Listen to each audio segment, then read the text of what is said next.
Hello students, स्वागत है आपका आपके अपने यूट्यूब चैनल पर।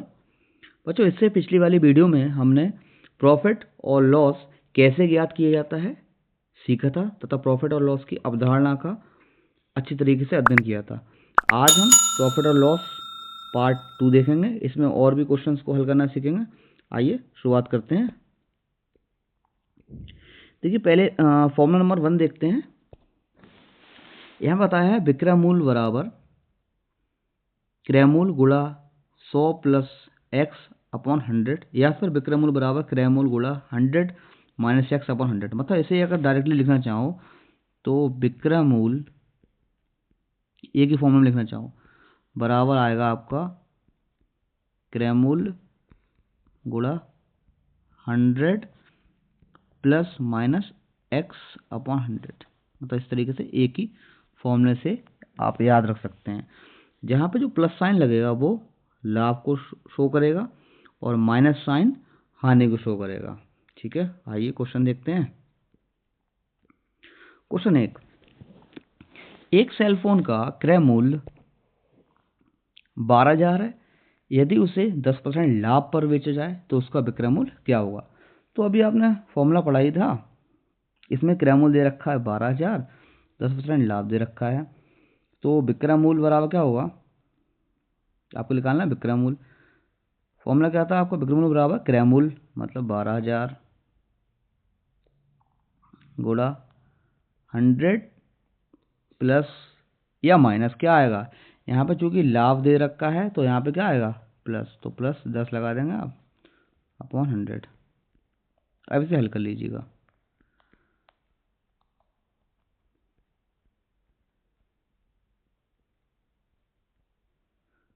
सॉल्व करिए इसे।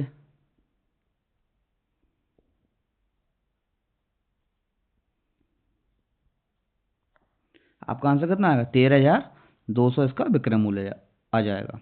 आइए क्वेश्चन नंबर 2 देखते हैं। एक सोफे का क्रय मूल्य 15,000 है।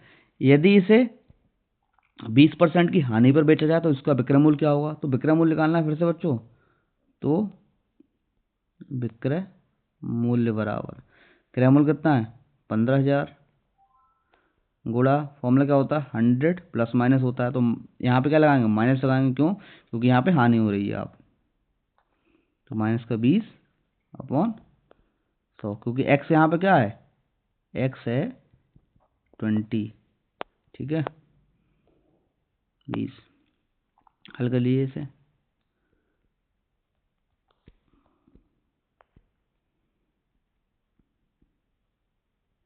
एक जीरो से एक जीरो, एक जीरो से एक जीरो, 15 8 120, विक्रय मूल्य कितना आएगा 12,000। आइए आगे बढ़ते हैं। अब फॉर्मूला 2 देखते हैं कि क्रय मूल्य बराबर विक्रय मूल्य गुणा 100 अपॉन 100 प्लस एक्स। इसी तरीके से क्या होगा 100 माइनस एक्स हो जाएगा। तो इसे एक ही फॉर्मूले के अकॉर्डिंग अगर लिखा जाए तो देखिए कैसे लिखोगे आप, क्रय मूल्य बराबर विक्रय मूल्य गुणा 100 अपॉन 100 प्लस माइनस एक्स। ठीक है, जहाँ पर प्लस साइन लाभ को शो करेगा और माइनस साइन हानि को दर्शाएगा। ठीक है, चलिए आगे बढ़ते हैं। देखिए क्वेश्चन नंबर 3 देखते हैं। एक फ्रिज का विक्रय मूल्य 13,200 है। यदि इसे 10% लाभ पर बेचा गया हो तो फ्रिज का क्रय मूल्य क्या होगा। देखिए इसे, तो आपको निकालना है क्रय मूल्य। फॉर्मूला भी आपने देखा ही था, क्रय मूल्य बराबर क्या होगा विक्रय मूल्य। विक्रय मूल्य कितना है 13,200। तो जो फॉर्मूला था हमारा, अगर साइड से लिखेंगे तो हमारा फॉर्मूला था क्रय मूल्य सीपी लिखेंगे, CP equals to SP into 100 upon 100 plus minus x. ये आपका फॉर्मूला था। सीपी का मतलब क्रय मूल्य, एसपी का मतलब विक्रय मूल्य। तो क्रय मूल्य बराबर क्या होगा, विक्रय मूल्य 13,200 गुणा 100 बटे 100 प्लस आया क्योंकि लाभ हो रहा है यहाँ पे, तो प्लस 10। ठीक है, हल कर लीजिए। 13,200 गुणा 100 अपॉन 110, एक जीरो से एक जीरो कैंसिल हो गया और 11 कम 11 कर दूंगी 22, तो ये आंसर आएगा आपका 12,000। ये आपका आंसर हो गया। आइए आगे बढ़ते हैं। क्वेश्चन नंबर 4, एक वस्तु का विक्रय मूल्य 7,000 है, तो इसे 30% की हानि पर बेचा जाए तो इसका क्रय मूल्य बताओ। तो क्रय मूल्य बताना है आपको। तो बच्चों देखिए, पहले फॉर्मूला देखते हैं हम क्या है। हमारा फॉर्मूला है क्रय मूल्य का, मतलब सीपी बराबर है हमारा एसपी गुणा 100 अपॉन में है 100 प्लस माइनस एक्स, मतलब लाभ या हानि जो भी हो। अब देखिए तो आपको निकालना है क्रय मूल्य, क्रय मूल्य निकालना है। क्रय मूल्य बराबर एसपी दे रखा है आपको 7,000 गुणा 100 अपॉन 100 प्लस या माइनस, तो जो यहाँ क्या हो रही है, हानि हो रही है, तो हम क्या लगाएंगे माइनस का 30। ठीक है, सॉल्व करिए। 7,000 गुणा 100 बटे 70, सॉल्व कर लीजिए। एक जीरो से जीरो कैंसिल कर दी, 7 कितना आ गया 10,0,0,0, मतलब आपका आंसर है कितना आ गया, ये आपका आंसर हो गया 10,000। ठीक है, आइए आगे बढ़ते हैं। अब बात करेंगे ऊपरी व्यय, मतलब ओवरहेड चार्जेस। ये क्या होगा, कोई सामान खरीदने पर हमें कभी कभी किराया, मजदूरी, मरम्मत व रख रखाव पर जो पैसा खर्च करना पड़ता है वह ऊपरी व्यय कहलाता है, मतलब ओवरहेड चार्जेस कहलाएंगे। आप समझते हैं इसे एग्जाम्पल से। तुमने एक गाड़ी 1,50,000 की खरीदी, लेकिन इसकी मरम्मत पर 10,000 रुपये आपको खर्च करने पड़ गए, तो ओवरहेड चार्ज कितना होगा आपका 10,000 होगा, क्योंकि आपको खरीदने के अलावा 10,000 रुपये खर्च करने पड़े। तो गाड़ी का कुल क्रय मूल्य कितना होगा, मतलब इफेक्टिव क्रय मूल्य जो आएगा आपका 1,50,000 में 10,000 जब ऐड करेंगे तो 1,60,000 आपका इफेक्टिव क्रय मूल्य आ जाएगा। आइए आगे बढ़ते हैं। एक एग्जाम्पल के तौर पर और एक क्वेश्चन देखते हैं।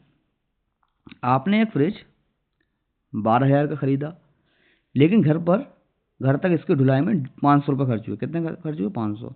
तो ऊपरी व्यय मतलब ओवरहेड जो चार्ज आएगा, ओवरहेड चार्ज कितना होगा, वो आएगा 500। ठीक है, तो ओवरहेड चार्ज आ गया, इसका कुल क्रय मूल्य, तो टोटल जो सीपी आएगा आपका कितना आएगा 12,000 में आपने वो सामान खरीदा, 500 रुपये आपको उसके ढुलाई पे खर्च करने पड़े, तो आपको वो चीज़ कितने की पड़ गई 22,500 रुपये की वो चीज़ पड़ गई आपके लिए। तो जो टोटल जो कॉस्ट हुआ 22,500 वो आपका इफेक्टिव क्रय मूल्य हुआ। ठीक है, आइए आगे बढ़ते हैं। क्वेश्चन नंबर 5 है, यदि रवि ने एक पुराना मोटरसाइकिल 50,000 का खरीदा, लेकिन इसके टायर बदलवाने में 5,000 खर्च हुए, इसके बाद उसने इसे 60,000 में बेच दिया, उसे कितना लाभ या हानि हुई। तो उसमें देखिए, उसने 50,000 की चीज़ खरीदी मोटरसाइकिल, लेकिन उसे 5,000 रुपये टायर बदलवाने में खर्च हुए, तो कुल क्रय मूल्य कितना हुआ, जो कुल मतलब उसे मोटरसाइकिल कितने की पड़ गई, क्रय मूल्य कितना आएगा 50,000 प्लस 5,000, मतलब उससे पड़ गई ये 55,000 रुपये की। अब उसने बेची कितने में, मतलब एसपी कितना है, अगर एसपी अगर तौर पे लिखे हम तो कितना है 60,000। तो देखिए इसमें एसपी बड़ा है, एसपी क्या है ज़्यादा है सीपी से, तो क्या होगा लाभ हो रहा है इस कंडीशन में, तो लाभ बताना है आपको। तो लाभ बराबर हमने फॉर्मूला पढ़ा है विक्रय मूल्य माइनस क्रय मूल्य, मतलब 60,000 माइनस 55,000 को टोटल क्रय मूल्य आएगा ना, तो 5,000 रुपये का उसे फायदा हो गया। अच्छा, लाभ प्रतिशत निकालना हो तो कैसे निकालेंगे, देखिए लाभ परसेंट में निकाल ले रहे हैं। लाभ परसेंट, लाभ कितना हुआ 5,000 रुपये हुआ, अपॉन क्रय मूल्य कितना हुआ, कुल वाला क्रय मूल्य लगाएंगे आप 55,000 लगाएंगे यहाँ पे, गुणा 100। देखिए 2 जीरो से 1 2 कैंसिल हो गया, 1 इससे कैंसिल हो गया। अब 5 का टेबल से करिए, 5 5 5 5, मतलब ये आपका आंसर आ गया 100/11। ये ऐसे मिक्स सेक्शन में लिखें तो 9:1/11% आपका क्या हुआ, लाभ हो गया। ओके बच्चों, इसी तरह के और सवाल हम अगली वीडियो में देखेंगे। अगर वीडियो अच्छा लगे तो लाइक और सब्सक्राइब जरूर कीजिए। Thank you.